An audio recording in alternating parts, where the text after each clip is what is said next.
A wedding day turned into a nightmare. A groom's shocking act in front of the guests unveils a story of heartbreak, resilience, and ultimate empowerment. What happens next will leave you stunned. Welcome to the True Crime Studio, where the truth always has a twist. Don't forget to like, subscribe, and hit the bell to ensure you never miss a tale that will keep you hooked. William and Emma's wedding was the center of attention among the elite, with powerful and famous individuals in attendance. However, the atmosphere inside carried an unusual tension, like a taut string on the verge of snapping. Emma, the bride in a pristine white dress, stood in the middle of the banquet hall, her heart weighed down. The forced smiles and scrutinizing gazes of the guests made her uncomfortable. William stood beside her in a perfectly tailored black tuxedo, but his expression lacked warmth. In his eyes lingered a sense of control and domination, something Emma had come to recognize throughout the wedding preparations. Anna, Emma's best friend, approached and whispered to her, "Emma, are you okay? Did he do something to you?" "I'm fine, Anna," Emma replied, but her eyes betrayed her unease. "It's just, he changes when things don't go his way." "Changes how?" Anna asked, her voice filled with suspicion. Emma didn't have time to respond before William turned toward them, his gaze icy. "A bride shouldn't take her eyes off the groom on her big day, my love." Anna stepped back, sensing William's warning look. She knew he disliked her presence, but she couldn't abandon her best friend in this situation. The reception began with soft music and an endless flow of fine wine. Emma tried to immerse herself in the atmosphere but felt increasingly detached. The people around her felt distant, their conversations filled with flattery and insincere questions. Suddenly, an elderly guest, Mr. James, brought up a topic that captured everyone's attention. "Emma, wasn't there a musician you used to date? Someone named Michael, I believe." The air grew heavy. William, holding a glass of wine, froze. He turned to Emma, his gaze burning. "Michael who?" William asked, his voice low but menacing. Emma, flustered, tried to explain, "It's in the past, darling. It's all over now." "Over?" William's voice hardened, cutting her off. "Then why is it still being mentioned?" The guests began whispering among themselves. William could no longer maintain his composure. He set his glass down on the table with a resounding clink, breaking the stillness of the hall. "Perhaps you've forgotten that you are my wife, Emma," William continued, his voice rising. "And I do not tolerate betrayal, even in thought." Emma stepped back, feeling cornered. She spoke, her voice trembling, "William, I haven't done anything wrong. Please, let me explain." "Explain?" William laughed coldly. "Do you think I'm foolish enough to believe your excuses?" Anna, standing nearby, stepped forward, trying to intervene. "William, this isn't the right place for an argument. Let Emma calm down." "You have no right to interfere in our affairs, Anna," William retorted, his gaze filled with disdain. "You should learn to keep quiet." Emma looked at Anna, her eyes pleading. But before Anna could say more, William suddenly raised his hand and slapped Emma hard. The sound echoed through the hushed hall. Emma staggered, clutching her cheek as tears streamed down her face. The crowded banquet hall fell into a deathly silence. Stunned and horrified gazes turned toward the couple. Some guests began leaving, unable to tolerate the violent display. Others stood frozen, shocked by what had just transpired. William remained where he was, his face cold and showing no remorse. "This is how you need to learn your place, Emma," he said, his voice indifferent. Emma couldn't say anything. She just stood there, tears flowing uncontrollably. Anna stepped forward, trying to pull her away from the crowd, but Emma seemed too weak to move. William's mother, Mary, approached not to protect Emma but to deliver her judgment. "A woman must know her duties," Mary said coldly, her voice like a final verdict. Those words were the last straw, leaving Emma feeling completely isolated. No one was on her side, except for Anna. But even Anna's comfort couldn't ease the humiliation and pain Emma was enduring. As the party continued under a suffocating atmosphere, Emma could only silently endure, drowning in pain and helplessness. Emma sat slumped on a long sofa in a secluded corner of the banquet hall, her eyes red and swollen, her face still marked by William's slap. The sparkling light from the crystal chandeliers seemed to mock her fragility, making her feel small and lost amidst the cold, extravagant surroundings. The fragmented laughter and chatter of the remaining guests echoed faintly, as if from a distant world far removed from hers. Anna knelt beside Emma, gently holding her hand. "Emma, listen to me. You can't let this continue. You have to leave here immediately," Anna whispered, her eyes filled with concern. Emma shook her head, her voice trembling. "You don't understand, Anna. I can't. I have nowhere to go. My family has invested everything in this marriage. If I leave, I'll disappoint them." Anna gripped Emma's hand tighter, trying to bring her back to reality. "Your family wants you to be happy, not abused. William doesn't love you. You need to think about yourself." Before Emma could respond, William approached. His cold, sharp eyes and stern expression immediately made Emma shrink back. "What do you think you're doing?" William asked, his voice low but full of menace. "Are you planning to cry in front of the guests to humiliate me?" Anna stood up abruptly, positioning herself between William and Emma. "She hasn't done anything wrong, William. You're the one who should be ashamed of your actions." William smirked disdainfully, looking Anna up and down. "This is a matter between my wife and me. You should stay out of it. This is your final warning."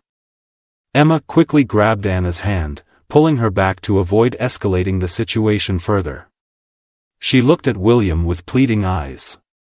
"Please, William, don't make a scene. I'm sorry if I upset you. Let's put this behind us." "Sorry?" William laughed coldly. "Do you think your apology can fix what you've done? Don't forget, you're my wife, and you must learn to obey." From a distance, Mary, William's mother, approached, her authoritative presence amplifying the tension in the air. "What's all this commotion about, William?" Mary asked, her eyes briefly sweeping over Emma with icy detachment. William turned to his mother, his expression still stony. "Nothing, just teaching Emma how to behave properly." Mary nodded and then looked directly at Emma. "Emma, you should understand that in this family, honor comes first. Emotional outbursts are unacceptable. As a wife, you must uphold the family image and comply with your husband's wishes." Mary's words felt like another blow to Emma's spirit. She bowed her head, feeling like a prisoner shackled by invisible chains of control and oppression. Anna couldn't hold back her anger. "This is absurd. Are you justifying your son's violent behavior? A woman like Emma doesn't deserve to be treated this way, Mrs. Mary." Mary turned to Anna, her eyes filled with contempt. "You should know your place, Anna. This is not your business." Emma tugged on Anna's arm again, her voice a desperate whisper. "Enough, Anna. Please don't say more. You'll only make things worse." Anna looked at Emma, her eyes full of anguish, but she remained silent, unwilling to add to her friend's burden. William turned and walked away coldly, leaving Emma and Anna standing there in the heavy silence. The party continued, but the atmosphere had completely shifted. The murmurs of gossip spread throughout the room. Emma could feel the pity, curiosity, and judgmental gazes directed at her. A young waiter named Michael, with a look of compassion, discreetly handed Emma a tissue. He spoke softly, just enough for her to hear. "Do you need any help, ma'am?" Emma looked at Michael but didn't respond. His kind gesture only deepened her humiliation, making her feel even weaker. Anna pulled Emma aside to a quiet corner where no one could hear them. "Emma, listen to me. You can't let them keep doing this to you. They'll destroy you, piece by piece. I know, but I'm not strong enough, Anna. I don't know what to do, Emma admitted, her voice filled with despair. Anna gripped Emma's shoulders firmly, her voice resolute. You don't have to be strong alone. I'm here with you. But you need to decide to leave. This isn't the life you deserve. Emma looked at Anna, tears welling in her eyes. Anna's words felt like a faint ray of light in her dark, suffocating world, but the psychological chains and familial pressures still held her captive, making it impossible for her to decide. Mary approached again, this time with a facade of gentle authority. Emma, fix your appearance and return to the party. Don't let these trivial matters ruin the family's reputation. Show that you're worthy of your position. Emma stood there, her hands clenched tightly together. She didn't know whether to continue enduring or to find a way out of this hell. Emma slowly walked across the grand hall, where the crystal chandeliers continued to shine, indifferent to her suffering. Her unsteady steps drew glances from a few guests, but no one spoke. Everyone remained silent, as if the silence itself was part of the power play orchestrated by William and his family. In a distant corner of the hall, Mrs. Mary stood with her close friends, Mrs. Elisa and Mrs. Carmen, older women from the upper class. They chuckled and exchanged knowing glances as they looked toward Emma. That Emma girl is so weak, Mrs. Elisa remarked softly, but loud enough for Emma to hear. I can't believe William chose someone like her to marry. But she's beautiful, Mrs. Carmen replied with a smirk. Maybe that's the only reason. Mrs. Mary, standing at the center, smiled with smug satisfaction. It's fine. My son will teach her how to be a proper wife. Women like Emma need guidance, otherwise, they won't know how to behave. Those words felt like daggers stabbing Emma's soul. She stood there silently, her eyes filled with tears but no longer shedding them. The tears she had already cried seemed to have drained her of all strength. Anna, noticing Emma frozen in place, quickly walked over and pulled her into a more secluded corner. Emma, you can't just stand here and let them hurt you like this, Anna said, her voice filled with indignation. They have no right to treat you this way.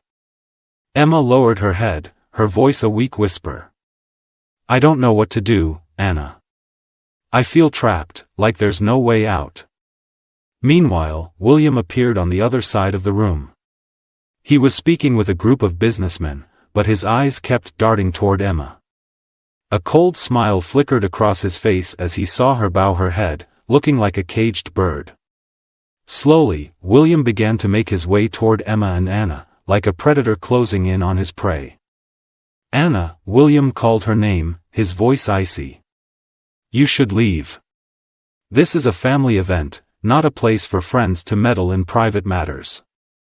Anna straightened up, her gaze fearless. Private matters? Do you really think your actions are private, William? You slapped Emma in front of everyone. William shrugged, his face devoid of remorse. Emma needed to learn how to behave. It's a lesson she should have understood long ago. And you, Anna said, her voice filled with anger, have you ever questioned what right you have to hurt her like this? She's your wife, not your property. William ignored Anna and turned to Emma instead. He leaned down, his voice soft but laced with control. My love, you should go to your room, change your clothes, and return to the party. Everyone is waiting for us. Emma looked at William, her gaze empty, devoid of resistance. She felt everything around her fading into a blur, her body drained of all strength. Anna grabbed Emma's hand, trying to pull her away, but Emma gently shook her head. I can't, Anna, Emma said softly, tears brimming in her eyes again. If I leave, I'll bring shame to my family. Shame? Anna burst out, unable to contain her frustration. Do you really think enduring this abuse is less shameful? Or letting William and his mother continue to control you? Their argument attracted the attention of a few nearby guests, but no one dared to approach. Seeing the curious stares beginning to focus on him, William shifted his demeanor. He placed a hand on Emma's shoulder, feigning comfort. "All right, my love," William said, his voice sweet but insincere. "Let's not cause any more commotion. Just do as I say, okay?" Emma nodded weakly, like a puppet manipulated by William. Anna, seething with anger, could only watch helplessly as Emma complied. Across the hall, Michael, the young waiter, watched the scene from a distance. Holding a tray of wine glasses, his eyes were filled with sympathy. He knew he couldn't intervene, but his gaze followed Emma, as if trying to offer her a sliver of hope. Emma allowed William to lead her back to the center of the banquet hall, where the guests resumed their artificial conversations and forced smiles.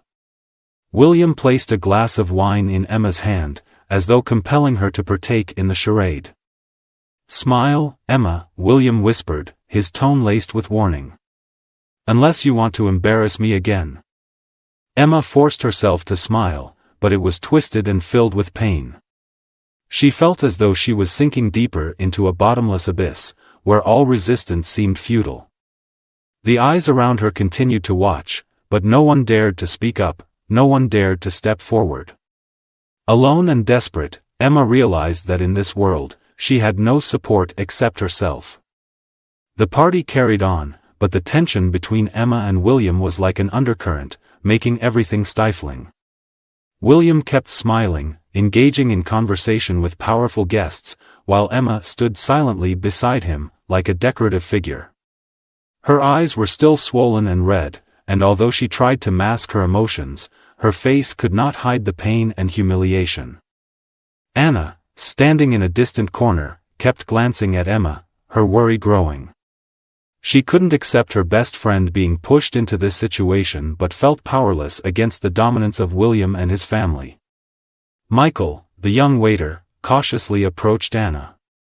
"Miss, I know I shouldn't interfere, but, is she okay?" Michael asked softly, his eyes full of concern. Anna glanced at Michael, then replied, her voice choked. "No, she's not okay. But I don't know what to do to help her right now." Michael hesitated for a moment before whispering. "If needed, I can help her leave. I know a less crowded way out." Anna looked at Michael, her eyes widening in surprise at the young man's bravery. But she could only shake her head. "Thank you, but she's not ready. Emma is trapped by fear and pressure." Michael nodded, his expression turning somber. He understood that sometimes, a person has to decide for themselves to step out of their own hell. On the other side of the hall, Mrs. Mary stood among a group of guests, her eyes still observing Emma. It seemed Mary cared little about her daughter-in-law's feelings, focusing only on maintaining the family's image. She slowly walked toward Emma, her high heels clicking authoritatively against the marble floor. "Emma, come with me," Mary said, her tone leaving no room for refusal. Emma looked to William for help, but he only nodded, signaling her to comply. Emma had no choice but to follow Mary out into the hallway, where the brilliant light of the chandeliers did little to warm the coldness in Mary's voice. "Emma, you must understand that your position is a privilege," Mary said, her tone full of authority.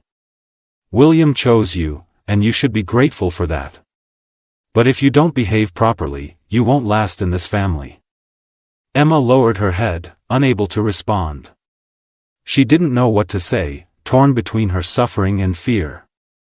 "I will not allow anyone to tarnish this family's reputation," Mary continued, her eyes piercing. "If you want to live peacefully, you need to learn to comply. Do you understand?" Emma looked up at Mary, her eyes red with suppressed anger. But she still couldn't fight back. She only nodded weakly, a reluctant agreement. Returning to the hall, Emma saw William standing with a group of guests, including Mr. James and Mrs. Elisa. All eyes turned to her as she entered. Emma felt like a puppet, controlled and voiceless, deprived of freedom. Anna approached again, this time without the caution she had shown before. "Emma, that's enough," Anna said firmly. "You can't keep doing this. Let me take you out of here. No, Anna, Emma whispered, struggling to maintain her composure. I can't. If I leave, everything will fall apart. Fall apart? Anna shouted, ignoring the curious stares around them. What will fall apart? You or William's family? Don't you see? They only care about themselves, not you. William arrived at that moment, his face colder than ever. Anna, I think you should leave immediately, William said sharply. You have no right to interfere in my family's affairs. Family affairs? This isn't a family affair, Anna retorted fearlessly. This is abuse, and you have no right to hurt Emma. William didn't reply to Anna. Instead, he turned to Emma, his gaze full of control. Come with me, William ordered, not waiting for Emma to respond. Emma looked at Anna, her eyes brimming with tears, but in the end, she followed William. She felt like she was being pulled into a vortex with no escape, where all attempts at resistance seemed futile. From a distance, Michael continued to watch Emma. He couldn't do much, but in his eyes, there was a glimmer of determination. Perhaps, he thought, he would find a way to help her, no matter the cost. Emma returned to the center of the party, but everything felt different. The guests were no longer laughing and chatting freely. Instead, there were furtive glances and hushed whispers full of curiosity. Emma felt completely isolated, with no one by her side except Anna. But even Anna couldn't do anything to pull her out of this darkness. The atmosphere of the banquet hall had turned into a dreadful play, with Emma as the central character. The eyes around her never stopped scrutinizing her, filled with pity and curiosity, but no one spoke up. They were all afraid of William's power and Mary's influence. Emma felt as if the whole world had turned its back on her. William remained by her side, gripping her hand tightly, a warning that she was not to leave her place. His voice, soft yet sharp, reached her ears. Smile, Emma. You wouldn't want to embarrass me in front of our guests, would you? Emma tried to smile, but it was a crooked, painful expression. She couldn't hide the tremble in her eyes. From a distance, Anna continued to watch, her fists clenched tightly. She knew her friend was trapped in fear, but how could she save Emma when she herself had no power here? Mary approached once more, her cold and calculating gaze fixed on Emma. She looked her up and down before turning to William, her tone laced with derision. She still needs a lot of molding, William. She hasn't fully understood her role yet. William nodded in agreement with his mother's remark. He turned to Emma, his voice gentle but brimming with pressure. You should listen to my mother. She's always right. Emma could only bow her head. Inside her, a scream was building, but she couldn't let it out. She feared that any resistance would lead to even worse consequences. At that moment, Anna couldn't stay still any longer. She quickly stepped forward, placing herself between Emma and William. That's enough, William, Anna said firmly. Can't you see that Emma has endured enough? William smirked, his gaze dripping with disdain. You have no right to speak to me like that, Anna. This is a family matter. It doesn't concern you. Doesn't concern me? Anna retorted, her eyes blazing with anger. She's my best friend. And I won't let you continue to destroy her. William stepped closer to Anna, his voice low and threatening. You should leave before I lose my patience. Emma quickly grabbed Anna's hand, her voice pleading. Don't, Anna. Please, don't make things worse. I'm begging you. Anna looked at Emma, her eyes filled with sorrow. She wanted to fight back, but Emma's plea left her with no choice but to remain silent. In another corner of the hall, Michael stood watching everything unfold. His eyes were full of sympathy and sorrow. He wanted to intervene, but as a waiter, any action he took would be meaningless. Yet, he resolved not to let Emma endure this alone. The music in the hall continued to play, but to Emma, it had become meaningless noise.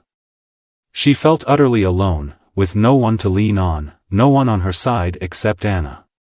But even Anna couldn't help her escape the grip of William and his family. An older guest, Mr. James, quietly approached William. A respected figure in the business world and a longtime friend of the family, James placed a hand on William's shoulder, his voice steady but firm. "William, perhaps you should let Emma rest. She doesn't look well." William turned to James, his expression cold. "Thank you for your advice, but this is a private matter." James frowned but said nothing more. He knew William was the kind of man who wouldn't easily change his perspective, and any advice would be futile. Emma looked at James with gratitude in her eyes, but she knew that this small act of support wasn't enough to save her from her current predicament. She felt like a small boat trapped in a stormy sea, with no direction and no guiding light. Mary resumed control of the situation. She signaled to a waiter to clean up and rearrange the party, ensuring no unnecessary attention was drawn to the events. She wanted everything to appear normal, at least to the guests. "Emma, come with me," Mary said, her tone leaving no room for refusal. Emma had no choice but to follow, even though every fiber of her being longed to flee.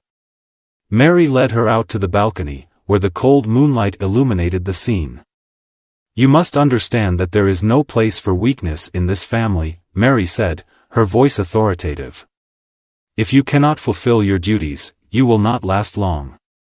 Emma lowered her head in silence. Mary's words felt like chains tightening around her, binding her even more tightly to this oppressive marriage. Back inside, William continued chatting with the guests as though nothing had happened. The fake smiles, the flattery, all of it was a facade masking the terrible truth that Emma was enduring. Emma returned to the banquet hall, but her eyes were empty. She felt too drained to carry on but didn't dare to stand up and resist. Everything around her now felt like an inescapable nightmare. She sat alone on a long sofa in a secluded corner of the hall. The dazzling light from the crystal chandeliers still shone brightly, but to her, it was cold and distant.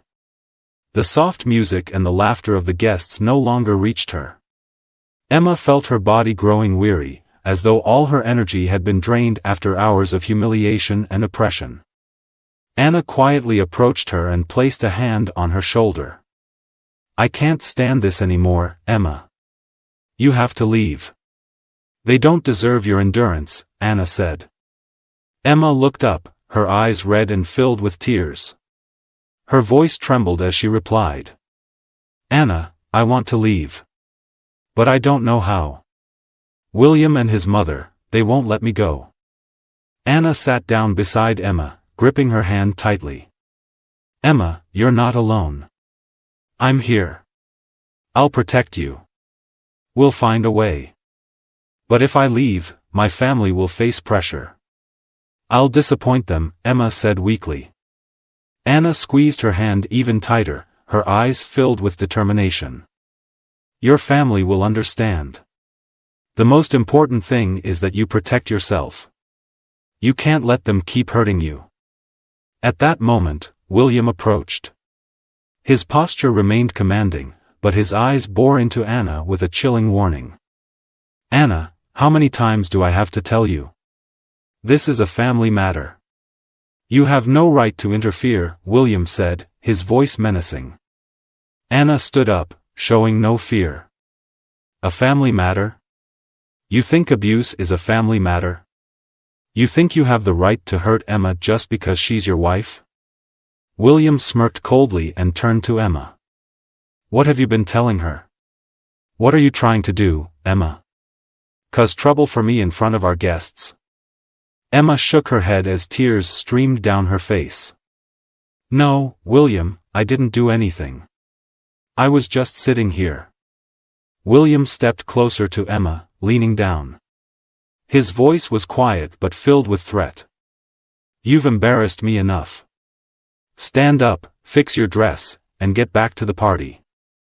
I don't want to hear any more excuses from you." Anna could no longer hold back and shouted. "You have no right to treat her like this, William. She's not your property. William turned to Anna, his eyes blazing. Do you really think you can change anything? Emma is my wife. She belongs to me, and I will decide what she does. Emma, terrified, desperately tried to pull Anna away, pleading with her. Anna, please. That's enough. Don't make things worse. I'm begging you. Anna looked at Emma, her eyes filled with pain and disappointment. But she understood that Emma was trapped in a cycle with no way out and that any resistance now would only make things worse. William turned his back and pulled Emma to her feet. Let's go. Get back to the party. I don't want to see you sitting here crying for another second. Emma had no strength left to fight back. She let William pull her away, like a lifeless doll. But deep within, she felt a small flame beginning to form, a flicker of resistance, though faint and fragile. When they returned to the banquet hall, all eyes immediately turned to Emma and William. Some of the guests looked at Emma with pity, but no one dared to speak up. Mary, standing amidst the crowd, smiled in satisfaction upon seeing that Emma had obeyed and returned. Michael, the young waiter, observed from afar. He felt the injustice permeating the room, but he didn't know what to do. In his heart, a bold idea began to form: he had to help Emma, no matter what it took. The party continued, but the atmosphere had changed. The laughter and chatter were now nothing more than a hollow facade. William maintained the guise of the perfect husband, conversing with the guests as if nothing had happened. Emma stood silently by his side, like a shadow. Anna, standing at a distance, couldn't bear it any longer. She looked toward Michael, her eyes pleading for help. Michael understood and cautiously approached her. Is there anything I can do? Michael asked quietly. Do you know a way out where no one will notice? Anna asked, her tone serious. Michael nodded and whispered. There's a back exit near the kitchen. But we'll have to be quick, or they'll notice. Anna nodded, her eyes filled with determination. She knew this might be the only chance to save Emma from her current situation. The next morning, Rosewood Manor lay quiet under the gentle morning sunlight. But inside, the atmosphere was far from peaceful. Emma sat in her room, her gaze distant as she stared out the large window. She hadn't been able to sleep all night, her mind swirling with chaotic thoughts. The silence of the manor only deepened her pain. The door to her room opened, and Anna entered with a small bag. She had left the party the night before but had returned that morning to check on Emma. The moment Emma saw Anna, she broke down in tears, clinging to her friend as if Anna was the only anchor she had. Anna. I can't endure this any longer, Emma whispered, tears streaming down her face. I don't know what to do. Anna gently stroked Emma's hair, her voice steady and resolute. Emma, you don't have to endure this. It's time for you to stand up for yourself. You deserve respect, not to be treated like a possession. But if I do, William will retaliate. And his mother, she won't let me go, Emma replied, her voice trembling. Anna looked at Emma, her eyes unwavering. Do you think you can live like this forever? Every time you endure humiliation, you lose a part of yourself. You need to take your life back, Emma. And you don't have to do it alone. I'll be here for you. Emma remained silent, but Anna's words were like a faint ray of light in the darkness. She knew Anna was right, yet her heart was still filled with fear. A moment later, the door opened again.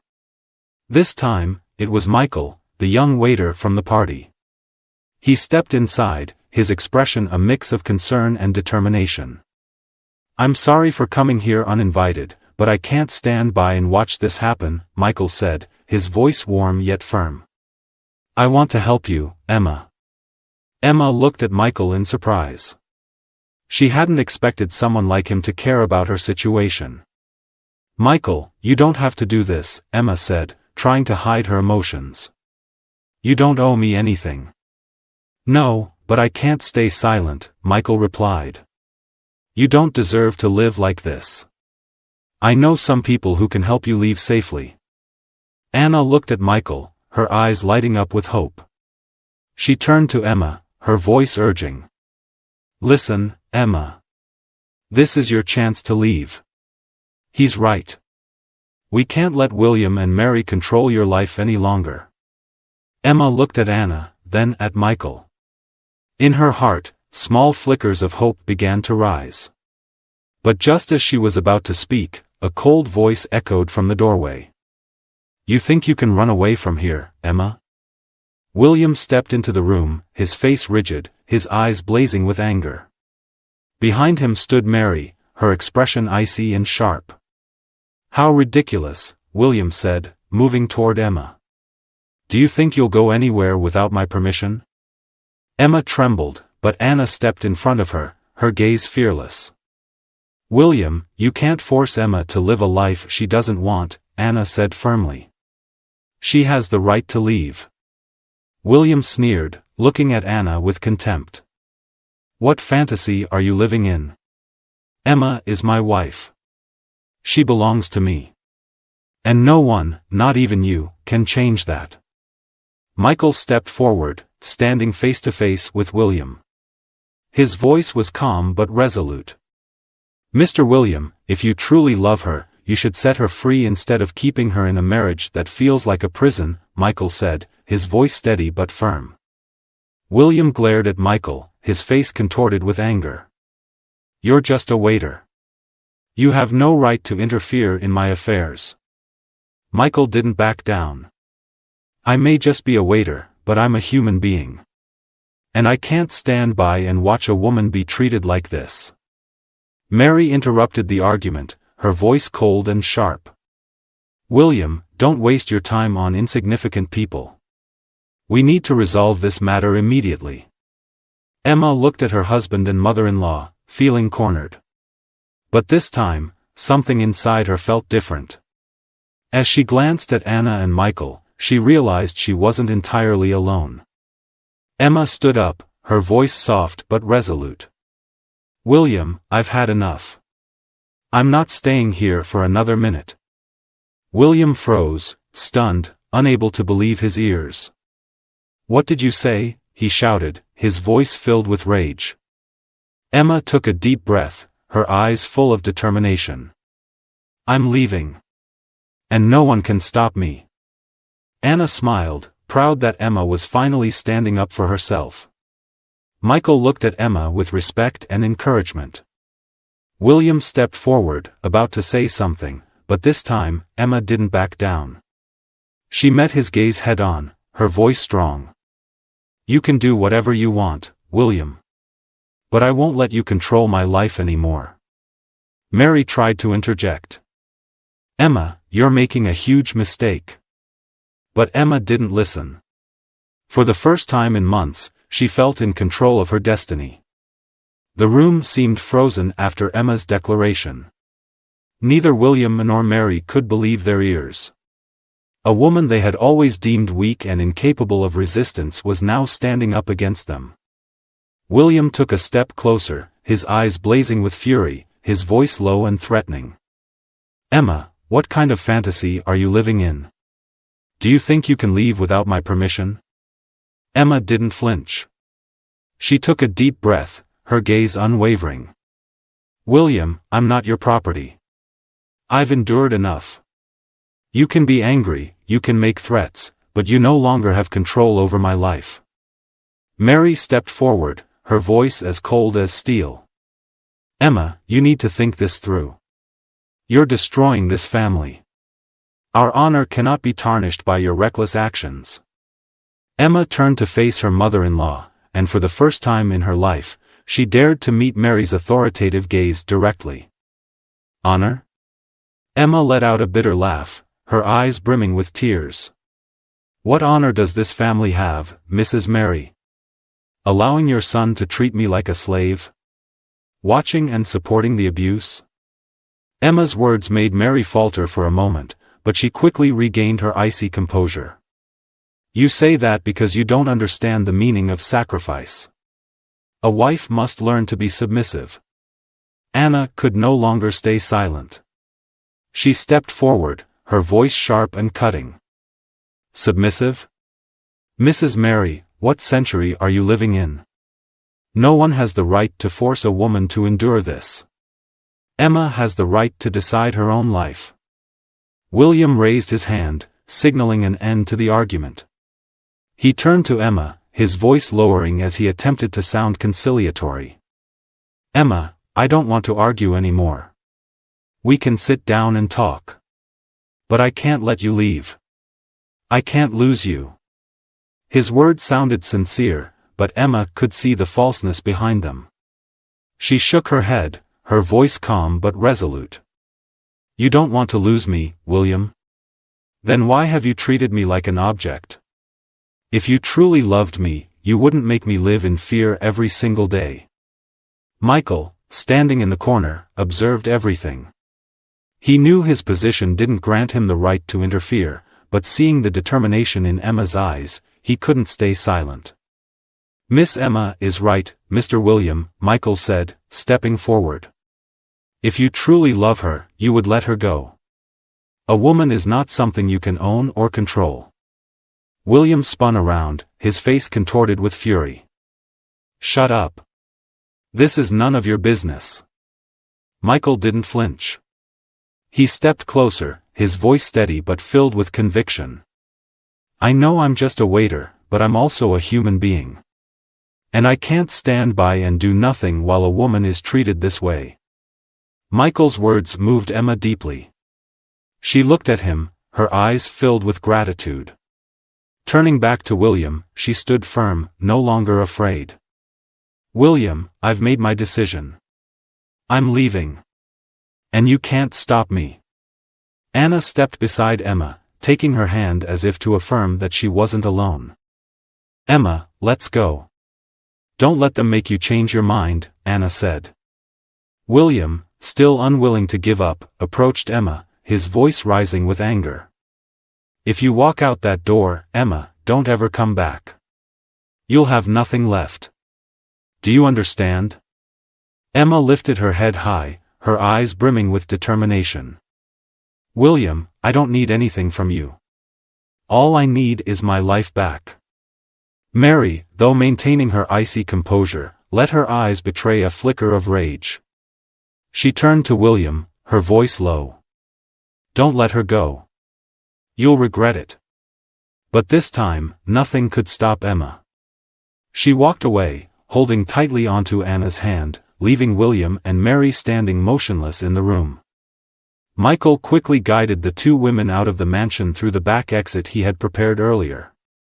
Stepping outside, the fresh morning air felt like a new breath of life for Emma. She felt a weight lift off her chest, as if she had just escaped an invisible cage. Michael turned to Emma, his eyes filled with respect and encouragement. Miss Emma, you've done the right thing. Don't ever look back. Emma looked at Michael and smiled, though tears continued to stream down her face. Thank you, Michael. You gave me the courage I didn't know I had. Anna embraced Emma, her voice gentle yet full of pride. You did it, Emma. This is just the first step, but I know you'll overcome everything. Together, they walked out of the estate grounds, the bright morning sunlight illuminating the path ahead. Emma knew the road before her wouldn't be easy, but for the first time, she felt she had reclaimed her freedom. As Emma stepped out of Rosewood Manor, her steps felt light, as if she had just broken free from an invisible shackle. The morning sunlight warmed her face, mingling with the tears still streaming down her cheeks. But this time, those tears were not of fear or pain, they were tears of liberation. Anna walked beside her, holding her hand tightly, as if to lend her strength. Michael followed quietly behind, his eyes scanning their surroundings to ensure no one from the manor was following them. When they reached Anna's car, Michael hesitated for a moment before speaking. Miss Emma, I'll return to the manor to continue my work. But if you ever need anything, please call me. Here's my number. Michael handed Emma a small slip of paper. She took it, her eyes glistening with gratitude. Thank you, Michael. You've done more for me than I ever could have hoped. Michael nodded, offering a faint smile before turning and walking away. He knew Emma's journey would be difficult from this point forward, but he believed she would overcome it. Anna helped Emma into the car and quickly drove off. No one spoke during the entire ride, but the heavy atmosphere had lifted. Emma gazed out the window, watching the rows of trees pass by, and felt a renewed sense of hope. When the car stopped in front of Anna's small apartment, Emma turned to her friend, her eyes brimming with gratitude. Anna, I don't know how to thank you. If it weren't for you, I couldn't have escaped that place. Anna smiled gently and said, You don't need to thank me, Emma. The important thing is that you had the courage to stand up for yourself. I was just here to support you. They stepped into the apartment together. Anna made a cup of hot tea and placed it in front of Emma. Now you need to rest. We'll figure out everything else later, Anna said, her eyes full of care. Emma nodded, but her mind kept spinning with questions. What would she do next? How would she live without relying on William? How would her family react when they learned she had left the marriage they had placed so much hope in? That evening, Anna sat with Emma, and they discussed the next steps. Anna suggested that Emma visit a women's support center, where she could get legal advice and seek assistance. Emma was hesitant at first but eventually agreed. The next morning, Anna drove Emma to the center. It was a small yet welcoming place, with colorful paintings adorning the walls. Emma felt her heart race as she stepped inside, but the warm reception from the staff helped ease her anxiety. An older woman named Clara, the center's manager, met with Emma in a private room. Clara's kind eyes and soothing voice immediately put Emma at ease. Emma, I know your decision wasn't an easy one. But you've done the right thing, Clara said gently. Emma lowered her head, her eyes welling up with tears. It took me so long to realize that. But now, I don't know where to begin. Clara smiled and placed her hand on Emma's. Starting over is always a difficult journey, but it's also a meaningful one. Here, we'll help you every step of the way. First, we'll provide legal advice to protect your rights, and then we'll support you in finding work and housing if you need it. Emma looked at Clara, her heart filled with gratitude. For the first time in months, she felt she was not alone. In the days that followed, Emma began attending counseling sessions at the center. She met other women who had been through similar experiences. They shared their stories, and Emma realized she wasn't the only one who had faced control and abuse. Clara also connected Emma with a lawyer to handle the legal proceedings. The lawyer, a sharp and confident woman named Beatrice, assured Emma that she had the right to file for divorce and obtain legal protection from any threats William might pose. We'll do everything to ensure you're safe and free, Beatrice said firmly. At the same time, Emma enrolled in a short course on interior design, a field she had once loved but had to abandon when she married William. The hours spent learning not only helped her forget painful memories but also brought her joy and hope for a brighter future. One afternoon, while Emma was sitting in Anna's apartment working on a design project, her phone buzzed. It was a message from Michael. Hi Emma, I just wanted to check in on you. I hope everything is going well. Let me know if you need anything. Emma smiled as she read the message. She replied. Thank you, Michael. Things are getting better. I'm so grateful for your help. Emma set the phone down and looked out the window at the pink hues of the sunset. A sense of peace and relief began to rise within her. She knew this journey was just beginning, but Emma was now ready to face whatever challenges lay ahead. She had rediscovered her strength and understood that, no matter how painful the past had been, she had the right to build a new future filled with hope and freedom. Emma's story teaches us about the power of independence and courage. In life, no one deserves to endure control or abuse from another. By deciding to stand up against injustice, Emma found her self-worth, proving that change begins with determination. This story teaches us that true strength lies in standing up for yourself, even in the face of overwhelming pressure. Emma's journey reminds us that no one deserves to endure abuse, and with courage and support, change is possible. If this story inspired you, please like, subscribe, and hit the bell for more empowering tales from the True Crime Studio. Thank you for watching, and may your life be filled with strength, love, and endless hope. See you in the next story.